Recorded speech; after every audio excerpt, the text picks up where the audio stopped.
get to start a new series today on King David. How many of you have heard of him? Kind of a famous guy from the Old Testament. Probably only Moses is more upper deck than good old David. And yet there's a lot of parts to David's story that may not be familiar to you unless you've spent some time in 1st and 2nd Samuel. It's a great story about an amazing guy. But I don't know if you've ever been watching a TV series and you kind of forget what's come before, and then they'll start the new series with previously on Magnum PI or something, and then they'll give you all the stuff that happened before and get you caught up. It almost feels like we need one of those for the beginning of David's story. This is the story when David is anointed as the king. But there's a few problems with this story. One is there's already another king. So he's not being crowned king, but he's being anointed the king. There's a difference between those two. And this isn't one of those peaceful transfers of power that we're used to in our nation, where we think about the freedoms that we enjoy, especially on Independence Day, and the ability just to govern ourselves and all of that. That was not the case in ancient Israel. There was a king, and how happy do you suppose he would have been to hear the news that a new king would be anointed under him? Now, it'd be a little bit like me coming back from vacation and someone else has moved into my office. That might be a little bit strange. You know, we made some decisions while you were gone, Greg, and here's what we decided to do. That might be a little bit unnerving at times. You know, you don't want to go looking through the help wanted ads and see your job listed, right? That's not a good sign. So part of the thing that's happening in this crazy story of David, this young boy being anointed king, you know, we talked about him probably being a teenager or younger, and we think about that. Someone said earlier he was a teenage ninja mutant shepherd. You know that little story? Oh, that's terrible. But here's the thing. Samuel he's the guy in charge, right? He's the one that anointed Saul, king of Israel, because all the nations around them, they wanted a king. See, God had a plan for his people. The plan was to raise up this prophetic voice that would judge between disputes, that would take care of things, that would offer spiritual guidance, and then people would live their lives. That was the governance of ancient Israel. But all the other nations around God's people had these fancy new shiny things called kings, and everybody wanted one. It was the latest craze. And so they begged Samuel to anoint them a king. Well, sadly, the first guy that got the job did not do a very good job. In fact, over the course of his life, he gets worse and worse. He's insecure. He's got all kinds of issues, and he just blows it one day after another. Eventually, he dies. But in the meantime, the new king, David, is to be raised up. The new king is to be anointed. David is given this fantastic identity, but he's not actually the king yet. It'd be like winning the lotto. Oh, but by the way, you can't spend it for another 20 years. That might be a little bit dangerous, right? That might be a little less fun than being able to start whipping out the credit card and going nuts on day one. But that's certainly not what happened with David. The other part of the story is you can see that Samuel and God have a little bit of history together. Did you see that? How long will you whine about Saul, says God to Samuel. I love that. It's like everybody's just doing their thing, living their life, experiencing their faith. It just feels like a very human story. Now, David is a famous character for a lot of reasons, but let's see if we can pick out some of the highlights. If you had to think, what is David most known for, maybe aside from being a shepherd with the sheep, what would you say is his greatest accomplishment? Killing the giant Goliath, right? Isn't that the big deal in David's story? And we'll catch that next week. We think about David, this young boy, picking up his slingshot and taking down the giant from afar with his perfectly aimed shot to the forehead, and all of a sudden, now David is in the papers. David's star is rising, but he's still not king. Anything else come to you in the life of David, things he might be famous for? Very strong military mind, right? Yes, he's very clever with all of his, gets his mighty men together, and they go outsmart the enemy time and time again, doing these raids, getting people saved. Even his own wife gets captured and is able to snatch her back Navy SEAL style. Anything else jump to mind? Oh, isn't that not the highest moment in anyone's life? You don't put that on your resume, Yeah, it was family Sunday at the earlier gathering, and so Cal brings up Bathsheba. I said, "Thanks a lot, Cal. That was great." But that's a pretty big low point in David's life, isn't it?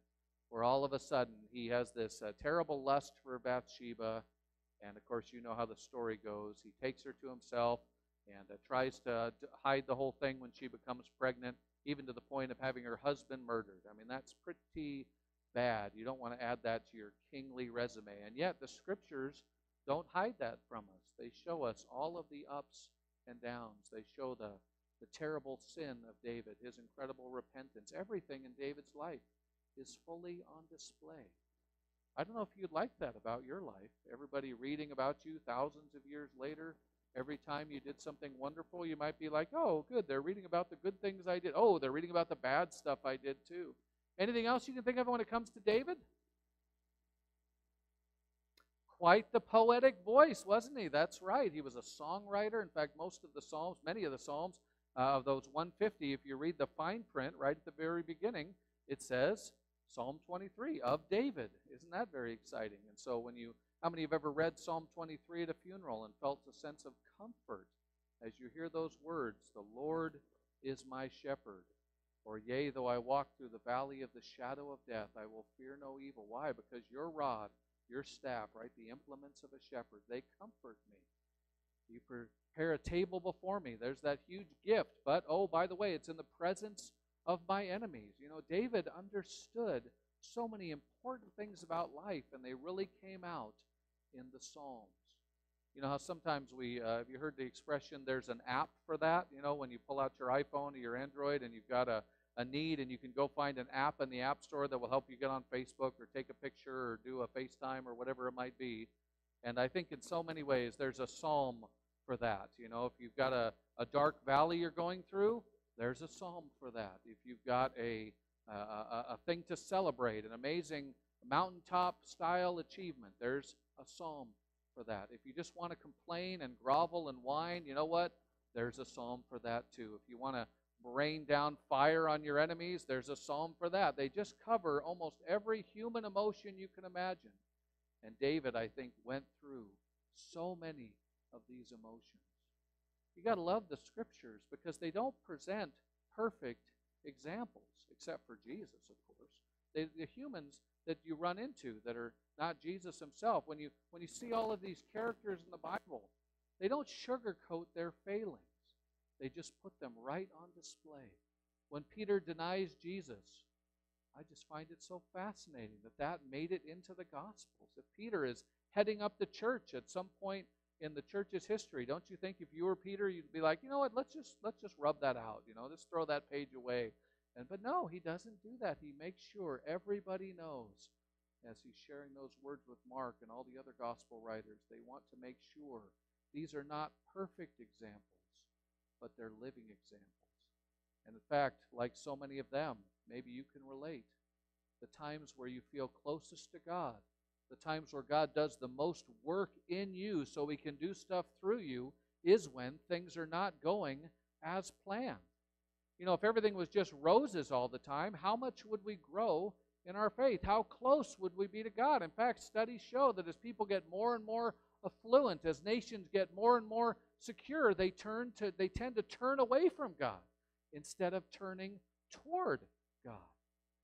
People that are struggling financially, where do they go? They turn to their faith more often than people turn to their faith when they're counting all of their money like Scrooge McDuck, right? They're just not in the mode of turning to the Lord. Now, wouldn't it be great if we could have all the resource that we do and still get good at turning to God? Well, wouldn't you know, there's a psalm for that. David himself lives his life in such a way that when he does make it into his inheritance, when he does become crowned king, except for the issues with Bathsheba, what is he doing? He's known as a man after God's own heart. There's a passion in David, right or wrong, wherever that passion takes him, you can't deny that he is all in every single time. A little bit like the disciple Peter, right? Peter does not have an unspoken thought. Some of you are like that too. You don't have a filter. You're not the kind of person that you should put on speakerphone, right? Because you just never know what's going to come out of your mouth. I think that's the way Peter was. Certainly seemed to be the way David was. Full speed ahead in whatever direction he was going. And yet, amidst all of the things that happened to David, there were some pretty awful things that happened in his life. And there were some really good things that happened in his life. Do you ever have that? And you want to blame somebody, don't you? When you want to know, did I get a flat tire because God wanted me to get a flat tire?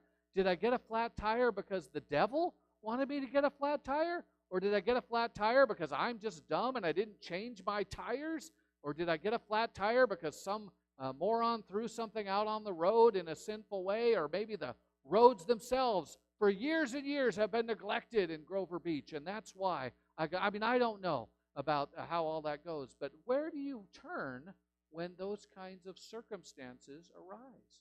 I think this side of heaven, it's going to be very difficult to know if God was moving something behind the scenes, if the devil was doing something, if my own sin, if someone else's sin, if just a random chance. Do you see what I mean? We can't always tell. But in David's life, I find it fascinating because he's in the Bible.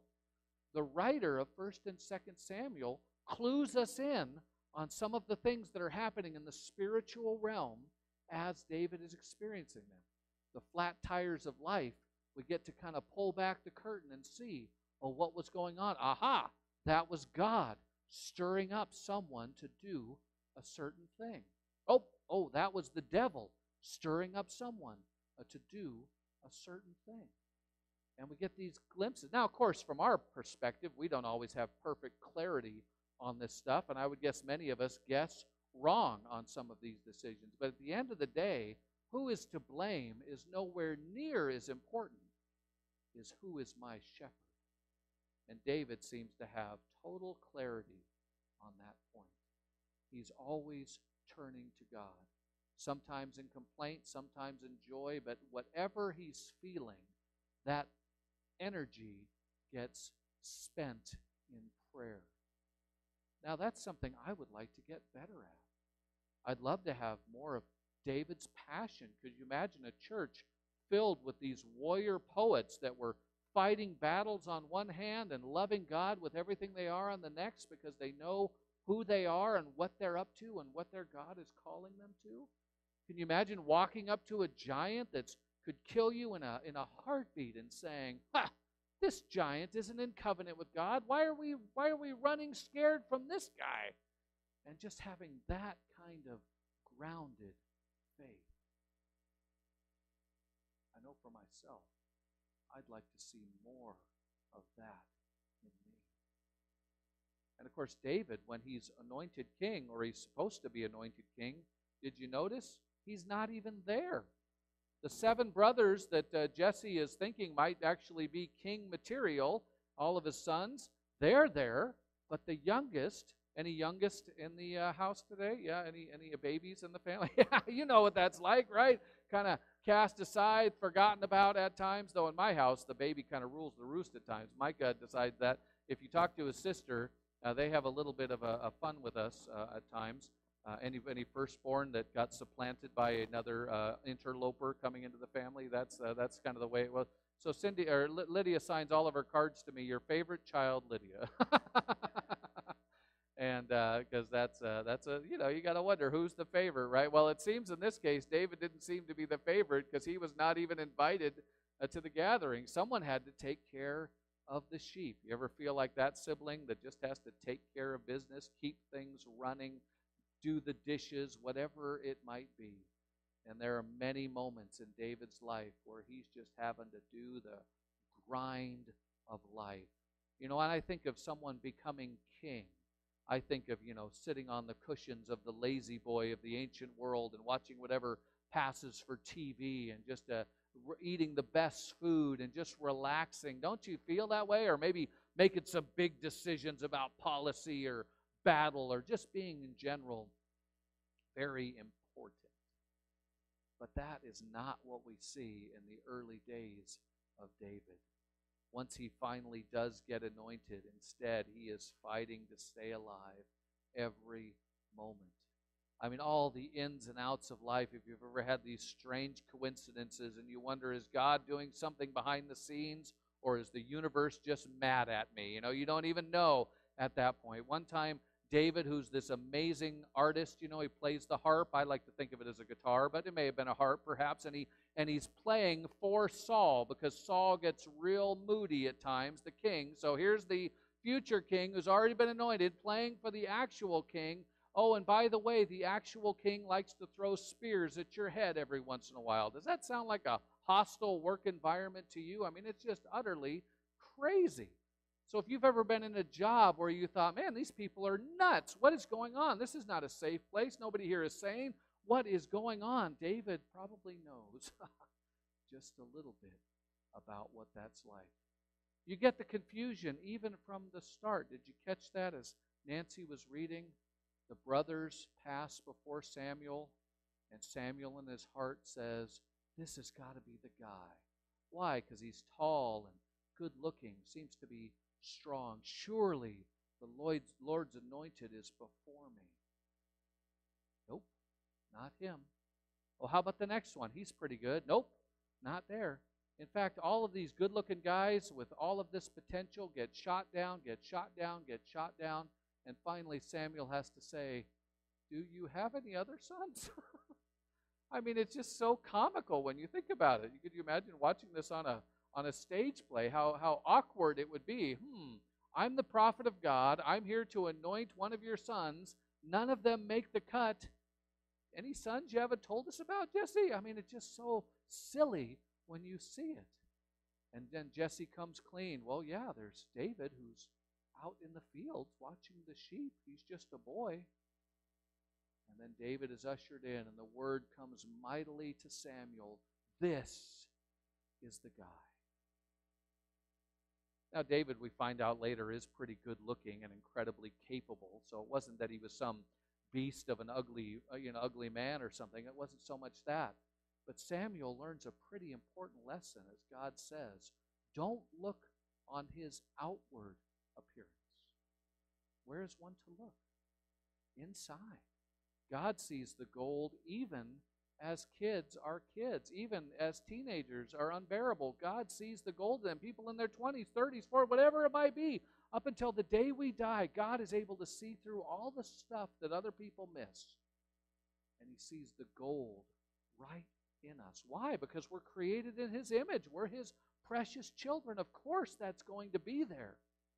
But for whatever reason, so many other people miss that because we're a little bit grimy or dirty, or the world has just put a bunch of junk on us, or we believe a bunch of lies, and now all of a sudden nobody knows the real us.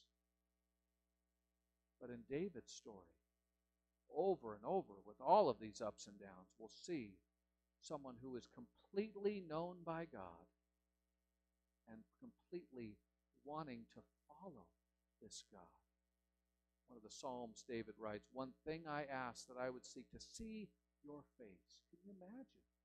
Of all the things you could wish for, I want to dwell in the house of the Lord forever. I want to see his face. I want to seek the Lord in my youth. All of these cries of David become the cries of our heart. And of course, as David's ups and downs happen, I'm sure we'll see a little bit of ourselves in that. Have you ever been kind of missed over for something where people didn't think you had what it took until later when they realized that you could pull it off? I mean, David seems to get this kind of disdain from his older brothers for years to come. And in fact, next week we'll see when David goes up to the front lines where Israel is fighting the Philistines. The mighty Goliath has come out and offered his challenge to anybody that would take him on. All the frontline soldiers, including all of David's older brothers, are shaken in their boots. And David comes up to bring some cheese to his commanding officer, and the brothers give him grief upon grief. Oh, you just came up to see people die. Oh, yeah, you don't, I mean, they just grumble and complain. They were there when this very story was happening, when David is anointed. How do you suppose they felt? You ever have that moment where somebody gets something really good happen to them, and you think, oh, I'm so happy you got that. You know you should be happy for the people. You know you should be joyful for their success. And yet a part of you or a part of me, we sometimes think, oh, that probably should have been me that they called forward there. What's the deal here? And we have this kind of icky jealousy and covetousness and all that kind of grime that just kind of gums up the works of human relationships. And I think that was definitely on display for David's brothers. They saw God himself, through the prophet Samuel, choose David. They saw the oil come down his face where he was selected to be the king of Israel. And yet they still didn't like him. They still didn't support him. And we'll just see that over and over again in the life of David. How do you function as a child of God in the face of adversity, in the face of persecution? You know, Jesus doesn't sugarcoat this either, even though sometimes in the modern Christian world we are surprised when bad things happen. We even have books, right? Why do bad things happen to good people? Jesus said, "Blessed are you when people persecute you." Not if it should happen to happen, but when it happens. Jesus is doing full disclosure, all the fine print right there. People hated me, Jesus said, so they're going to hate you. And yet we kind of get a little bit wild-eyed, say, what? I don't remember anybody saying they were going to hate me. What is going on? Well, David gives us a picture into the real life of the real followers of God doing kingdom work. And if you just want to sit on the sidelines, you're probably not going to get a lot of persecution. You're probably not going to get a lot of pushback. But when you are in the fight the way David was, boy, did he get pushback. Not just from a giant, from his own people, from his own leaders, from his own family. We just see it over and over again. Well, what do you do in the face of that kind of opposition? David was so faithful, he knew exactly where to turn. Not listening to what other people said about him, not resting on his great accomplishments of the past, but instead, he turned to the Lord as a sheep turns to his shepherd. And he could say over and over again, the Lord is my shepherd. That's why I don't have to want for anything. That's why I'm in green pastures. That's why I'm beside still waters. That's why I'm going in paths for his righteousness, because at the end of the day, David realizes there's no other voice that matters than the voice of his shepherd. So my prayer over us for this series is that we too would have that kind of clarity, that kind of focus and passion, and we wouldn't miss what God is saying about us for the voices that are so much louder around us. When Jesus calls people to the table, I think it's to offer something that we can get in no other place. A place of clarity where we can hear once again the voice of our shepherd. That the sacrifice Jesus made wasn't just for the world, but who? For you. That the blood that was shed wasn't just for any random person, it was for you. And when we hear that echo in our souls, we once again realize we've heard the voice of our shepherd.